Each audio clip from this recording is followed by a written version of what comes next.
आणि आता एक महत्त्वाची बातमी, कोट्यवधी मराठे पुन्हा एकदा एकवटणार आहेत। 900 एकर जागेवर मराठा समाजाची विराट सभा होईल अशी घोषणा आंदोलनकर्ते मनोज जरांगे पाटील यांनी केली आहे। कुणबी आरक्षण आणि सगळे सोयरे शब्दाच्या अंमलबजावणीसाठी विराट सभा घेणार असल्याचं जरांगेंनी जाहीर केलं। सभेची तारीख आणि ठिकाण अजून ठरलेलं नाही, मात्र लोकसभा निवडणुकीच्या आधी ही विराट सभा होईल। जरांगेंच्या घोषणेनंतर विराट सभेसाठी मैदानाची पाहणी सुरू झाली आहे। गृहमंत्र्यांनी सत्तेचा आणि गुंडांचा वापर करून दडपशाही केल्याचा आरोपही यावेळी जरांगेंनी केलाय।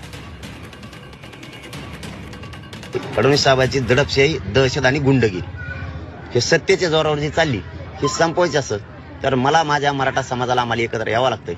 आम्ही बघितली सुद्धा, ते बी सांगतो, 700 एकर बघितली पण आम्हाला 300 एकर कमी पडते, त्यामुळे आम्ही ती पॉईंट बदलिला। आम्ही सगळे 5 ते 6 करोड मराठी एकत्र यायला लागलो। आता पुन्हा नाही, ते आता ग्राउंड आधी भेटल्याशिवाय नाही। मी सगळं क्लिअर तुमच्या समोर सांगणार आहे। हे जर नाही थांबले